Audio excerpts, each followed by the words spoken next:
You know, I've always been kind of a sucker for like Lord of the Flies-esque shows or movies. I mean, we got Lost, the Maze Runner series, The 100, even like Walking Dead to a certain extent, and now Netflix's new show, The Society. When I first heard about The Society, I was like, kids stuck in a Twilight Zone version of their hometown? Check. Lord of the Flies in a modern-day real-world setting? Check. A bunch of 23-year-olds LARPing as angsty high school teenagers? Sign me up, I'm ready for it. But after watching the whole season, I got a couple thoughts. So let's take a walk. The show starts out by giving us a little introduction to some of our main characters. We have Cassandra, the student body president. We also have Will, the poor kid with a heart of gold. Harry, the rich pretty boy who always gets what he wants. Kelly, a girl with not much personality at all. Allie, Cassandra's sister, who's just kind of a brat. And there's a few others, but we'll talk about them later. So one little piece of the puzzle we get right at the beginning of the show is that there's some kind of weird smell around the town that's supposed to have been gotten rid of, but now it's back. Is that? Yeah.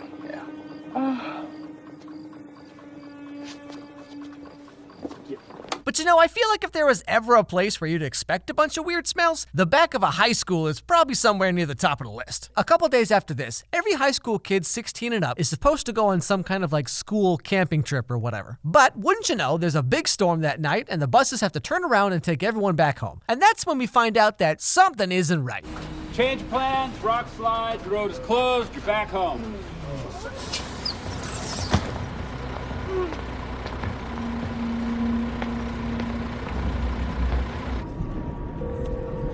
My mom's phone, it just keeps ringing. Now, what we come to discover is everyone else in the entire town is gone. And on top of that, the internet doesn't work, their phones don't work except to text and call each other, and when they try to escape, it turns out that all the roads are completely covered up with trees and bushes and that kind of stuff. So basically, they're stuck in their hometown with no adults, no other people, and no way out.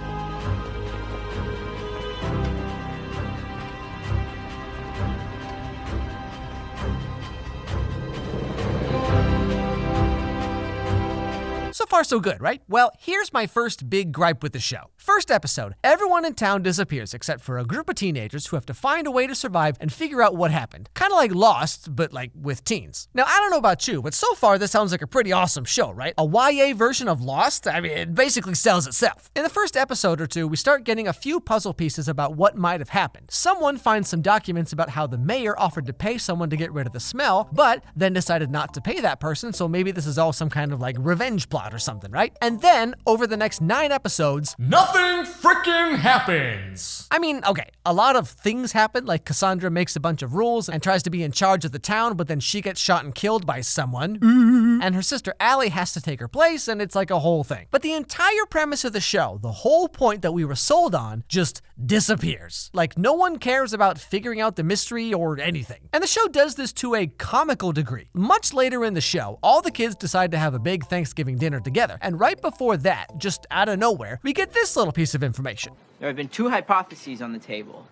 This is Earth, and everything else is gone, or we're someplace else. If you look closer, you'll notice that there are no moving objects between us and the moon, which means somehow all of our satellites have disappeared.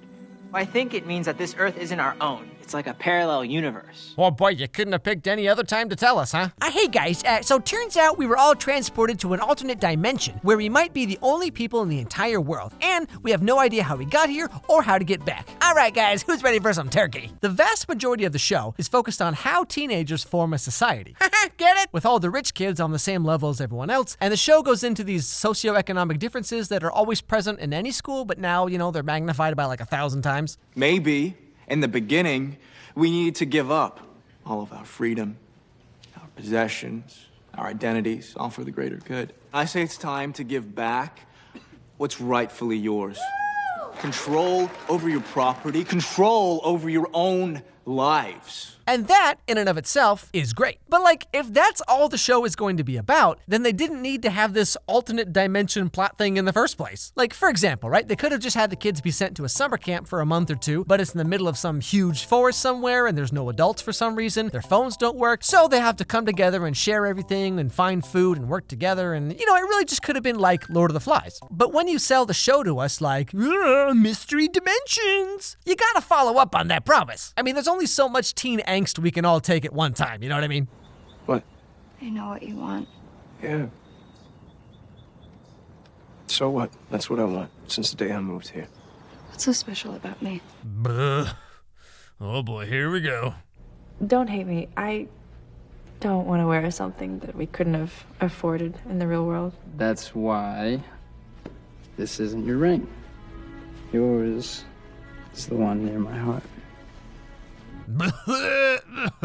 Make it stop. Make it stop. This brings me to another thing about the show that I thought was kind of weird. The characters are supposed to be teenagers, right? And at the beginning, they are different levels of believability, with some kids being more mature than others. But like, besides all the cheesy, angsty romance stuff or whatever, like, no one acts like a teenager. It's like almost no one has any hobbies or interests or life outside of saying their lines on screen. No one has a sense of humor. Like, really? Not one funny kid in the whole school? Somehow there are no cliques or groups and everyone's just friends, and most of the relationships just feel so artificial and like unearned. This is something where copying Lost, for example, could have helped the show, I think. Like, if every episode we just got a short little flashback of certain characters and what their relationship was before, and then we compare and contrast that to how they are now, I feel like it could have added a lot of extra depth to the characters and a lot more weight to what happens between them. Instead, we just get little pieces like this.